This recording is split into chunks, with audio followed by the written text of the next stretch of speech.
ورسوله النبي الكريم ونحن على ذلك لمن الشاهدين والشاكرين والحمد لله رب العالمين اللهم صل على محمد وعلى آل محمد كما صليت على إبراهيم وعلى آل إبراهيم إنك حميد مجيد اللهم بارك على محمد وعلى آل محمد كما باركت على إبراهيم وعلى آل إبراهيم إنك حميد مجيد۔ میرے نہایت واجب الاحترام میرے بھائیوں، دوستوں، بزرگوں، السلام علیکم ورحمۃ اللہ وبرکاتہ۔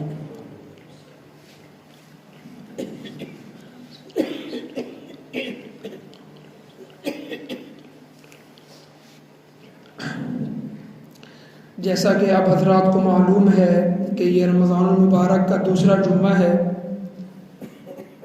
اللہ تبارک و تعالیٰ نے ہمیں یہ سعادت، یہ کڑیاں نصیب فرمائی کہ آج ہم رمضان المبارک کے دوسرے جمعے میں یہاں پر بیٹھے ہوئے ہیں اور اللہ کے گھر میں بیٹھے ہوئے ہیں۔ یہ بہت بڑی سعادت کی بات ہے۔ اللہ تبارک و تعالیٰ نے اس اسلامی معاشرے کو بے ہنگم ہو کر نہیں بھیجا، بلکہ اللہ تبارک و تعالیٰ نے اسلامی معاشرے کو کافی بلکہ ساری برائیوں سے پاک کرنے کے لیے کچھ احکامات اتارے ہیں کہ دنیا میں ایک ایسا معاشرہ بھی قائم ہو جائے کہ جو واقعتاً اللہ کے احکامات کے اوپر عمل کرے اور پھر اس معاشرے کو دیکھ کر دنیا اس سے سبق حاصل کرے۔ سب سے بڑی جنگ آج کی مال کی جنگ ہے، پیسے کی جنگ ہے۔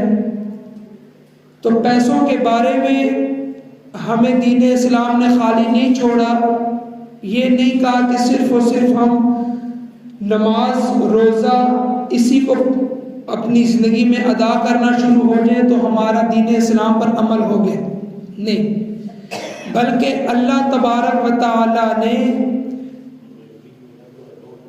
مال و دولت کے احکامات کو اتارا جو زکوٰۃ کے مسائل میں سے ہے، جو زکوٰۃ کے احکامات میں سے ہے، تاکہ یہ نہ ہو کہ اللہ کی دی ہوئی دولت، اللہ کا دیا ہوا مال چند ہاتھوں تک محدود رہے، بلکہ ایسا نہیں کیا، بلکہ اللہ نے ایک ایسا نظام بنایا کہ امیروں کے ہاتھوں سے دولت غریبوں کے ہاتھوں میں آئے گی۔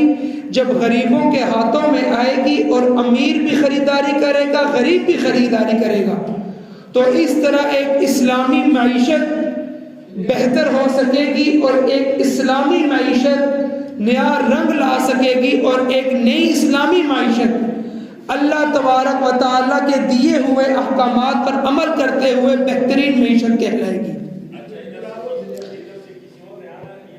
اب اہل ایمان کے بنیادی اوصاف اللہ تبارک و تعالیٰ نے ذکر کیے، جن میں سے ایک وصف یہ کہ اقامت الصلاۃ اور اداء الزکوٰۃ، یعنی پہلا نماز کو قائم کرنا، نمبر 2 زکوٰۃ کو ادا کرنا۔ یہ دو وہ کام ہیں، یہ دو وہ احکامات ہیں کہ جو اللہ تبارک و تعالیٰ نے قرآن مجید میں بار بار نازل کیا کہ یہ دو احکامات ایسے ہیں کہ یہ مومنین اہل ایمان کے ٹھوس اوصاف میں سے ہیں۔ پھر اسی کے متعلق اللہ تبارک و تعالیٰ نے بیان فرمایا تلک آیات القرآن و کتاب مبین، یہ قرآن کی آیات واضح کتاب میں ہے اور واضح کتاب ہے۔ ہدی و بشریٰ للمؤمنین، یہ جو قرآن کی واضح آیات ہیں یہ باعث ہدایت ہیں، وبشریٰ للمؤمنین، اور یہ مومنین کے لیے خوشخبریاں ہیں۔ اب مومنین کے لیے خوشخبریاں ہیں تو وہ مومنین کون ہیں؟ اللہ نے فرمایا الذین یقیمون الصلاۃ، جو لوگ نماز کو قائم کریں، وآتوا الزکاۃ، وَيُؤْتُونَ الزَّكَاةَ اور زکوٰۃ کو ادا کریں، یہ وہ لوگ ہیں جو واقعتاً مومنین ہیں۔ پھر آگے اللہ نے فرمایا کہ اللہ کی رحمت کے مستحق کون لوگ ہیں، یعنی ہم یہ کہتے ہیں کہ فلانا شخص اس پہ خاص رحمت ہے، تو اللہ نے کس کے بارے میں فرمایا کہ میری رحمت فلانے شخص پر ہے؟ اللہ نے اس کی نشانیاں ذکر کی، فرمایا وَأَقِيمُوا الصَّلَاةَ وَآتُوا الزَّكَاةَ، نماز کو قائم کرو، زکوٰۃ کو ادا کرو، وَأَطِيعُوا الرَّسُولَ لَعَلَّكُمْ تُرْحَمُونَ، اور رسول اللہ صلی اللہ علیہ وسلم کی اطاعت کرو، لَعَلَّكُمْ تُرْحَمُونَ، تاکہ تم پر رحم کیا جائے۔ مطلب یہ ہوا کہ جس میں یہ نشانیاں پائی گئی، جس نے نماز کو ادا کیا، جس نے زکوٰۃ کو ادا کیا، جس نے رسول اللہ صلی اللہ علیہ وسلم کی اطاعت کی، گویا اللہ نے اس کو سرٹیفکیٹ جاری کر دیا کہ وَأَطِيعُوا الرَّسُولَ لَعَلَّكُمْ تُرْحَمُونَ، اب تم پر رحم کیا جائے گا۔ تم نے تمام تر ان معاملات کو طے کر لیا، تم نے تمام تر اللہ کے دیے ہوئے پوائنٹ کو پورے طریقے سے ادا کر لیا، اب تم پر رحم کیا جائے گا۔ تو مطلب یہ ہوا کہ اللہ کی رحمت کے جو لوگ مستحق ہیں، اللہ نے ان کی نشانیاں قرآن مجید میں پہلے ہی بتلا دی ہیں، اور ان میں سے بھی ایک نشانی یہ ہے کہ وہ زکوٰۃ کو ادائیگی میں کوئی کوتاہی نہیں کرتے۔ اب اجر کے بڑھانے والے لوگ، جو لوگ یہ چاہتے ہیں کہ ہمارا اجر بڑھ جائے، ہماری نیکیاں شامل ہو جائیں اور ہماری نیکیوں کا پلہ اتنا بھاری ہو جائے کہ ہمیں کل قیامت کے دن اس کو دیکھ کے رشک آئے، تو اجر بڑھانے والے لوگ کون سے ہیں اس دنیا کے اندر؟ اللہ نے ان کی نشانی بھی بتلا دی۔ فرمایا اعوذ باللہ من الشیطان الرجیم وما آتیتم من زکاة تریدون وجہ اللہ، اور جو لوگ زکوٰۃ کی ادائیگی کرتے ہیں، من تریدون وجہ اللہ، اللہ کی رضا حاصل کرنے کے لیے، اللہ کی رضا حاصل کرنے کے لیے، فَأُولَئِكَ هُمُ الْمُضْعِفُونَ، یہی لوگ ہیں جن کے نامہ اعمال بڑھا دیے جاتے ہیں۔ یعنی مطلب یہ ہوا کہ اللہ کی راہ میں زکوٰۃ کو ادا کرنا اور پھر اس کے بعد اپنے نامہ اعمال کو بڑھا دینا، اور پھر رمضان کا مہینہ ہو تو پھر اور زیادہ فائدے یہ ہیں کہ رمضان کے مہینے میں 70 گنا آپ کی نیکیاں بڑھا دی جاتی ہیں۔ مطلب یہ ہوا کہ جس نے اللہ کی رضا حاصل کرنے کے لیے زکوٰۃ دی، اللہ نے فرمایا کہ میں نے ان کی نیکیاں بڑھا دی، پھر جب یہ رمضان کے مہینے میں زکوٰۃ دی جائے گی تو 70% بڑھا دی جائیں گی، اور ایک جگہ اللہ نے فرمایا کہ بلکہ میں اس سے بھی زیادہ بڑھا دوں گا اپنی شان کے مطابق۔ اب اللہ کی شان کیا ہے مجھے اور آپ کو نہیں معلوم، مطلب یہ ہے کہ ان گنت لامحدود قسم کی اللہ تبارک و تعالی نیکیاں بڑھا دے گا۔ بات سمجھ آ گئی؟ یہ اصل چیز ہے۔ اب زکوٰۃ کن لوگوں پر ہے، زکوٰۃ کی شرائط کن لوگوں پر آتی ہے؟ اب مسئلہ یہ ہے کہ ہمیں یہ نہیں معلوم کہ زکوٰۃ کون سا شخص دے سکتا ہے اور کون سا شخص نہیں دے سکتا۔ اس کو غور سے سنیے۔ نمبر 1، مسلمان کے اوپر واجب ہے زکوٰۃ دینا، پہلی شرط، صرف مسلمان ہونا نہیں، اب آگے شرائط اور آ رہی ہیں، لہذا کافر پر واجب نہیں ہے زکوٰۃ دینا۔ نمبر 2، آزاد پر، لہذا غلام پر زکوٰۃ فرض نہیں ہے، واجب نہیں ہے۔ نمبر 3، عاقل پر، لہذا غیر عاقل پر، مجنون پر، پاگل پر زکوٰۃ فرض نہیں ہے۔ نمبر 4، بالغ پر، لہذا نہ بالغ بچہ کیوں نہ جتنا ہی امیر ہو جائے اس پر زکوٰۃ فرض نہیں ہے۔ نمبر 5، نصاب کا مالک ہونا، لہذا آپ نصاب کے مالک نہیں ہیں آپ پر زکوٰۃ فرض نہیں ہے۔ نصاب کیا ہے یہ آگے آ رہا ہے۔ اور آپ کے اس مال پر جس مال میں سے آپ زکوٰۃ نکال رہے ہو کم از کم 1 سال کا گزرنا ہے۔ 1 سال کے گزرنے پر آپ کی زکوٰۃ ہوگی۔ جیسے کہ پچھلے رمضان المبارک میں میرے پاس 52.5 تولہ چاندی کے بقدر مال آ گیا تھا، میں صاحب نصاب بن گیا تھا۔ اب میرے اوپر فرض کب ہوگی؟ میرے اوپر فرض ہوگی جب یہ رمضان آئے گا اگلے سال کا۔ 1 سال کا گزرنا لازمی ہے،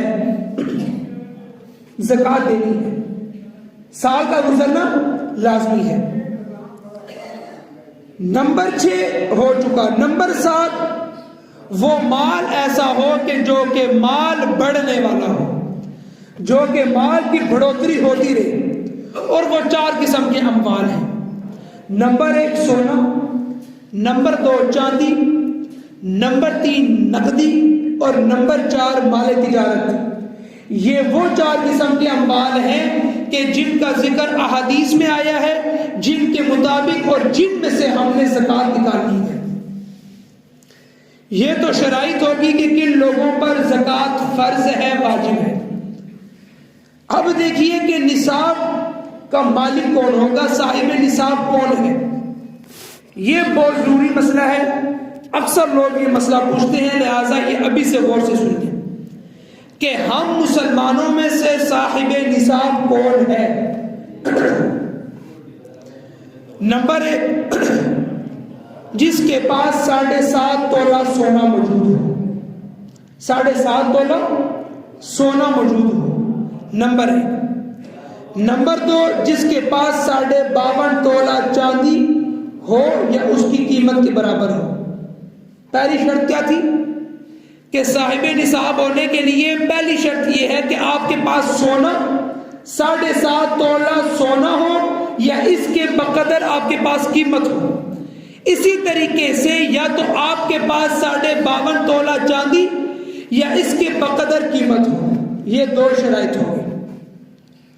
نمبر 3 اگر کسی کی ملکیت میں سونے کی مقدار اتنی نہیں ہے کہ وہ 7.5 تولے تک پہنچتی ہو، یا کسی کے پاس اتنی مقدار نہیں ہے کہ جس کی مقدار 52.5 تولہ چاندی تک پہنچتی ہو، تو اس کا مسئلہ یہ ہے کہ اگر کچھ سونا ملا لیا جائے جو کہ اس کے پاس موجود ہے زیور کی شکل میں، یا سونے کے سکوں کی شکل میں، یا سونے کی ڈلی کی شکل میں، کچھ سونا ملا لیا جائے یا کچھ اس کے پاس چاندی ہے اس کو ملا لیا جائے، اور کچھ نقدی ہے آپ کے پاس اس کو ملا لیا جائے، تو اگر اتنی قیمت بنتی ہے جو کہ 52.5 تولہ چاندی کے بقدر ہو تو آپ پر زکوٰۃ فرض ہے۔ بات سمجھ آ گئی؟ ضروری نہیں کہ آپ کے اوپر 7.5 تولہ سونا آپ کے اوپر لازم ہے، نہیں۔ اگر آپ کے پاس تھوڑا سا سونا موجود ہے یا ایک قسم کا سونا موجود نہیں ہے، آپ کے پاس تھوڑی چاندی ہے اور کچھ نقدی ہے ساتھ، یا کچھ سونا ہے اور ساتھ کچھ نقدی ہے، تو کسی بھی صورت میں اگر آپ کی مقدار 52.5 تولہ چاندی کے بقدر پہنچ رہی ہے تو آپ کے اوپر زکوٰۃ فرض ہے، فرض ہے، فرض ہے۔ بات سمجھ آ گئی؟ کیوں؟ اس کی بھی ایک وجہ سن لیں۔ اگر ہم معیار رکھتے ہیں 7.5 تولہ کو، تو اس میں پھر ہمارے معاشرے میں غریب غریب سے غریب تر ہوتا جائے گا۔ کیوں؟ کیونکہ کس کے پاس آج کے دور میں 37.5 لاکھ روپے کا سونا موجود ہوگا؟ نہیں ہے کسی کے پاس۔ پھر اگر اس کے مطابق ہم زکوٰۃ نکالیں تو پھر اس کا مطلب یہ ہے کہ جس کے پاس کئی لاکھوں روپے موجود ہوں گے اس کے اوپر زکوٰۃ یعنی کہ 60-70 لاکھ روپے تک آپ کے پاس رقم موجود ہونی چاہیے۔ پھر اس میں سے آپ 92,000 یا 96,000 زکوٰۃ نکالیں تو اس میں ہوگا کیا کہ اس میں غریب کا جو حق ہے وہ مارا جائے گا، وہ مارا جائے گا۔ لہذا معیار اسلام کے اندر رکھا یہ کہ آج کل کے دور میں چاندی کو علماء نے چاندی کے بقدر فتویٰ دیا ہے.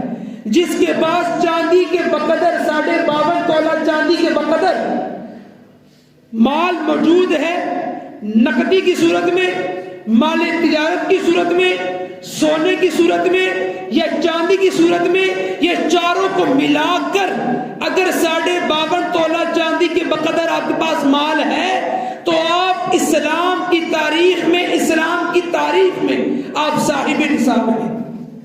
بات سمجھ آ گئی؟ آپ صاحب نصاب ہیں.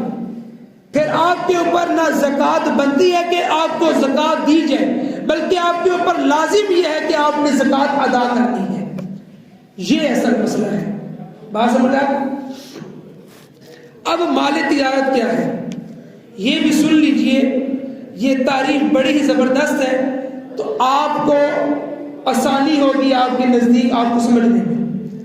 مال تجارت وہ چیز ہے، وہ شے ہے کہ خریدتے وقت آپ کی نیت ہو کہ میں نے اس کو فروخت کرنا ہے. خریدتے وقت آپ کی نیت کیا ہو کہ میں نے اس کو فروخت کرنا ہے. اب اس مال کے اوپر آپ کے زکوٰۃ آ گئی ہے. بے شک آپ کے پاس موجود ہے یا آپ بیچ چکے ہیں، آپ کے اوپر زکوٰۃ آ گئی ہے جب آپ نے خریدتے وقت یہ نیت کی تھی کہ میں نے اس کو آگے بیچنا ہے. اب یہ پلاٹ ہے یا کوئی مکان ہے یا کوئی گاڑی ہے، ان تمام چیزوں کے اوپر زکوٰۃ ہو. اب آپ کا اپنا گھر ہے، 10 کروڑ کا گھر ہے، اس پر زکوٰۃ نہیں ہے. کیوں؟ وہ آپ کی ضرورت ہے. آپ کے پاس گاڑی ہے، 5 کروڑ کی آپ کے پاس گاڑی ہے اور اس کے اوپر زکوٰۃ نہیں ہے. آپ ایک سوٹ 10 20 50 ہزار کا پہنتے ہیں، اس پر زکوٰۃ نہیں ہے. کیوں؟ یہ ضروریات زندگی میں سے ہے. لیکن آپ نے ایک مکان خریدا، اس کو بیچنے کی نیت سے اس کی ویلیو کے اوپر زکوٰۃ آئے گی. پھر اگر وہ مکان ابھی آپ کے پاس ہے تو آپ نے سال کے بعد اس میں سے زکوٰۃ نکالنی ہے. اور اسی طریقے سے اگر آپ نے وہ مکان بیچ دیا، اس کا مال آپ کے پاس پڑا ہے تو اس کے اوپر زکوٰۃ آئے گی. بہت آسان سی بات ہے. ایسا مال تجارت کہ جس کو فروخت کرنے کی نیت سے خریدا گیا ہو اس پر زکوٰۃ ہے، چاہے ابھی فروخت کیا یا نہ کیا ہو. اسی طریقے سے ایسا مال کہ جس کو خریدتے وقت فروخت کی نیت نہ ہو بلکہ اپنی استعمال میں لینے کے لیے ہو، تو اب آپ نے اگر اس کو ابھی استعمال کیا ہے یا نہیں کیا لیکن نیت یہ تھی کہ یہ میرے استعمال میں ہوگا تو لہٰذا یہ مال تجارت میں شامل نہیں ہوگا، لہٰذا اس پر زکوٰۃ واجب اور اس مال کے اوپر زکوٰۃ عائد نہیں ہوتی. بات سمجھ آ گئی؟ اب اس میں اس تعریف کے اندر کوئی بھی آپ مال تجارت لے لیں، چاہے کسی کا دکان ہے پرچون کی یا کسی کی دکان ہے گاڑیوں کی یا کسی کی دکان ہے یا کسی کا کاروبار ہے کہ مکان لینا بیچنا یا کسی کا کاروبار ہے کہ پلاٹ لینا بیچنا، یہ تمام کی تمام تعریفات اسی تعریف میں آ گئی ہیں تمام چیزیں. لہٰذا الگ الگ چیزوں کی اب ضرورت نہیں ہے آپ کے سامنے بیان کرنے کی. ایک تعریف بیان کر دی کہ خریدتے وقت فروخت کی نیت ہوگی تو لہٰذا اس کی ویلیو پر زکوٰۃ عائد ہوگی. بس اب اسلام نے کن لوگوں کو زکوٰۃ دینے سے ہمیں حکم دیا ہے، کن لوگوں کو زکوٰۃ دی جائے گی؟ ہم اس کے اندر بھی دیکھتے نہیں ہیں. جو بھی مانگنے والا ہے ہم اس کو زکوٰۃ دے دیتے ہیں. یہ جو مانگنے والے لوگ ہیں اس دور میں جو مانگنے والے لوگ ہیں جن کا پیشہ بن چکا ہے، آپ کی زکوٰۃ ان کو نہیں لگتی. اگر آپ اپنی زکوٰۃ ان کو دے رہے تو یہ سمجھ لیجئے کہ آپ ایک پیشہ ور مانگنے والے کو دے رہے جس کی روزی مانگنا ہے، لہٰذا آپ کی زکوٰۃ ادا نہیں ہوگی. یہ مسئلہ نہیں ہے، آپ کی زکوٰۃ ادا نہیں ہوگی. کن لوگوں کو زکوٰۃ دی جائے گی یہ مسئلہ زیر غور رہتا ہے. نمبر 1 فقیر، اس کو دی جائے گی. نمبر 2 مسکین. فقیر وہ شخص ہے جس کے پاس کچھ مال نہ ہو، اس کو جا کے زکوٰۃ کا مال دے دیا جائے۔ نمبر 2 مسکین، وہ شخص کہ جس کے پاس تھوڑا بہت تو مال ہو لیکن اتنا مال نہ ہو کہ اسے معلوم ہو کہ میں نے کچھ دن بعد بھی میرے پاس اتنا مال ہوگا کہ میں اسے روٹی کھا سکوں، اتنا مسکین ہے، لہذا اس کو بھی زکوٰۃ دینا جائز ہے۔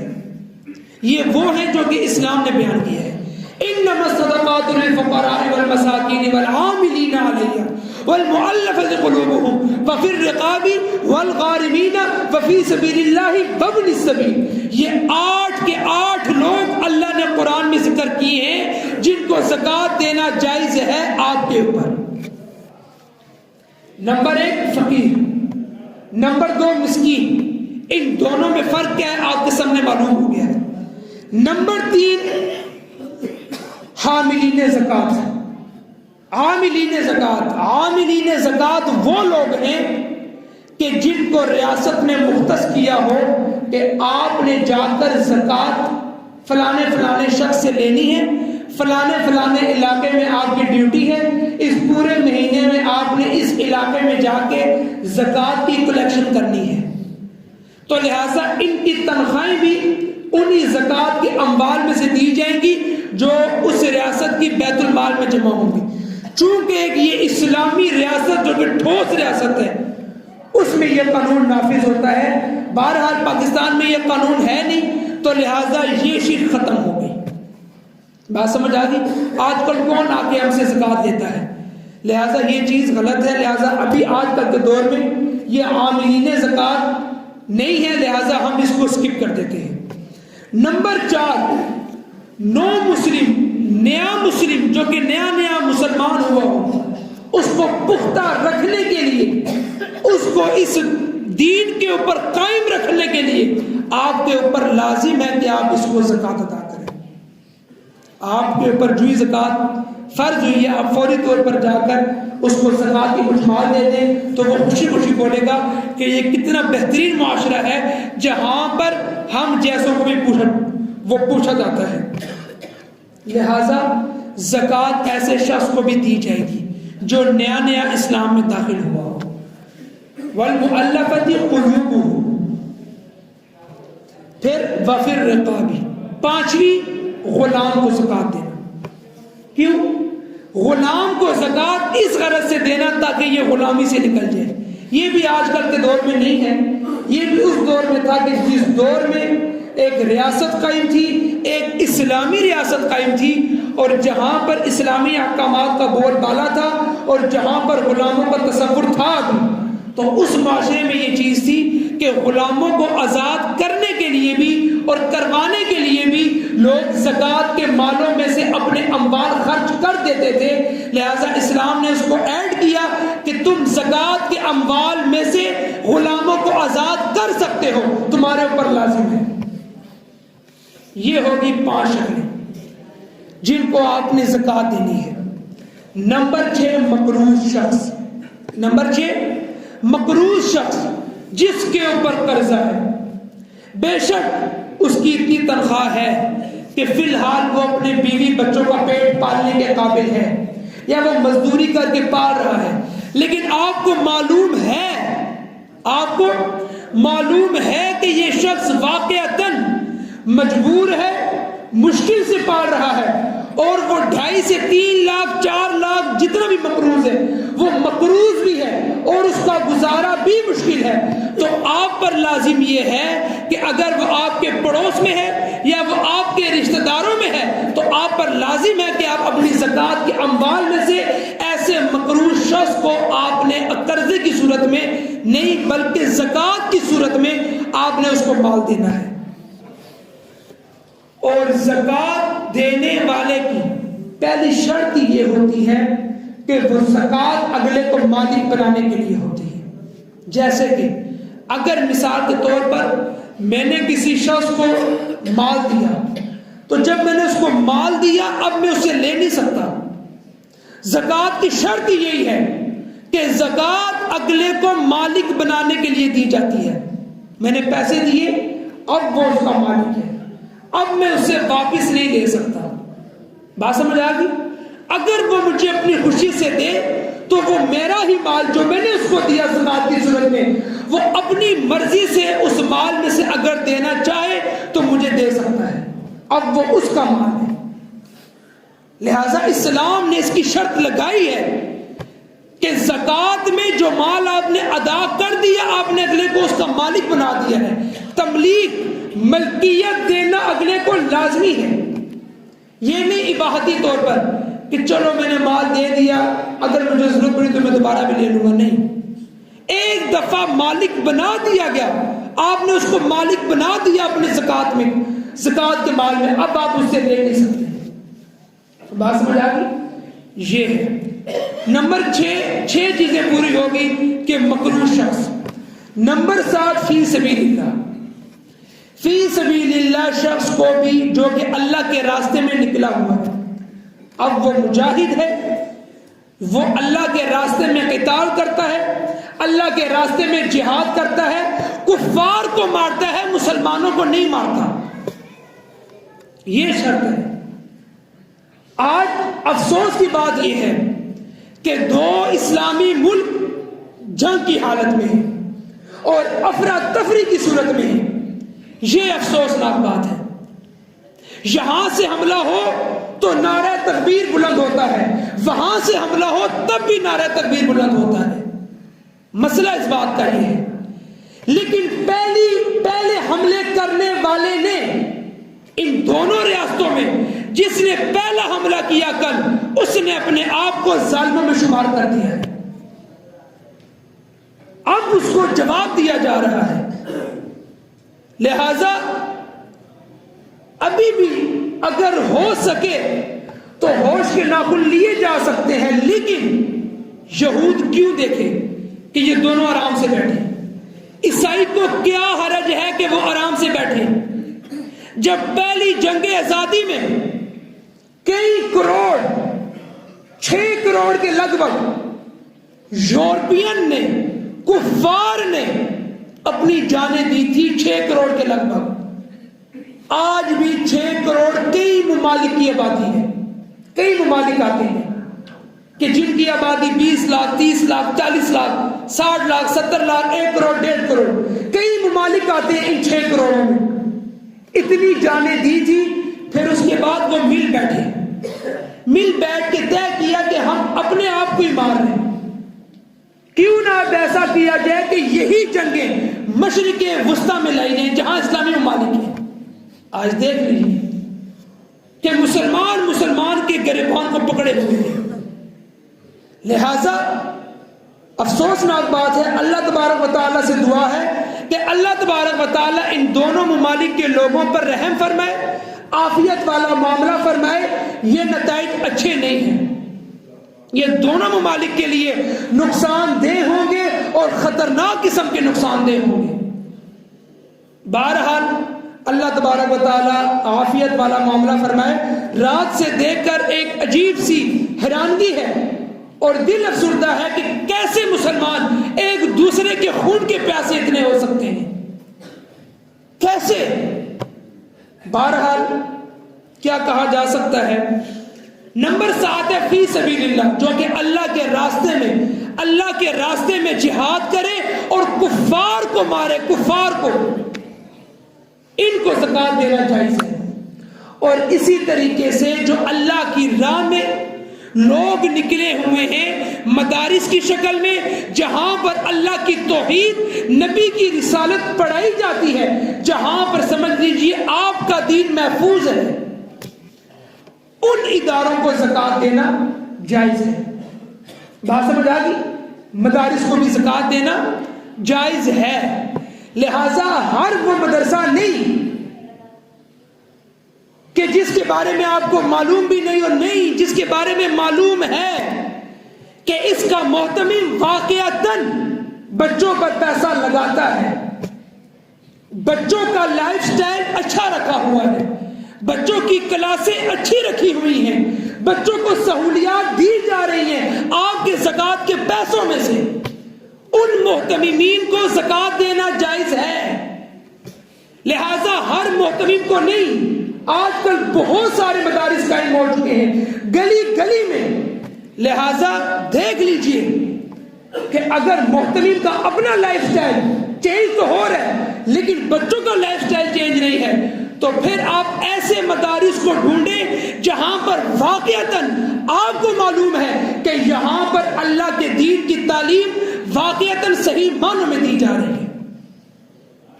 ہمارے بھی وہ نظر میں کئی مدارس ہیں اسلام آباد کے اندر جہاں پر ایک ایک روپے کا حساب، بلکہ مدارس والوں نے ایک ایک روپے یعنی اکاؤنٹیبلٹی کے لیے باقاعدہ ایک بندہ مختص کیا ہے۔ جو ہی آپ اس مدرسے میں داخل ہوں گے فوری طور پر یہاں پر اس کا دفتر قائم ہے۔ اتنی اکاؤنٹیبلٹی بھی ہے آج کل کے مدارس میں۔ یہ بہت ہی غلط آپ کے ذہنوں میں رجحان پھیلایا جا رہا ہے کہ نہیں مدارس میں یہ نہیں ہے، مدارس میں یہ نہیں۔ آج بھی بڑے بڑے مدارس میں ایک ایک روپے کا حساب رکھا جاتا ہے، ایک ایک روپے کا، جہاں پر سینکڑوں بچے علماء بنتے ہیں، حفاظ بنتے ہیں۔ لہذا فی سبیل اللہ، اللہ کے راستے میں زکات دینا جائز ہے، آپ کے سامنے آ گیا۔ نمبر 8 ابن السبیل، مسافر، ایسا شخص جو کہ سفر میں تھا، اب اس کے پاس مال ختم ہو گیا ہے، اب اس کے بعد زیادہ راہ ختم ہو چکی ہے، تو آپ پر لازم یہ ہے کہ اگر آپ کے اوپر زکات ہے تو آپ کو معلوم ہے کہ یہ شخص اس وقت یہ مسافر ہے، اس کے پاس مال نہیں ہے، تو آپ اپنی زکات میں سے اس کو مال دے سکتے ہیں۔ لیکن اس میں ایک مسئلہ بھی ہے۔ مثال کے طور پر اگر ایک شخص ہے جو کہ مسافر ہے لیکن مالدار ہے، پیچھے اس کے پاس مال بہت ہے لیکن ابھی اس کے پاس مال ختم ہو چکا ہے۔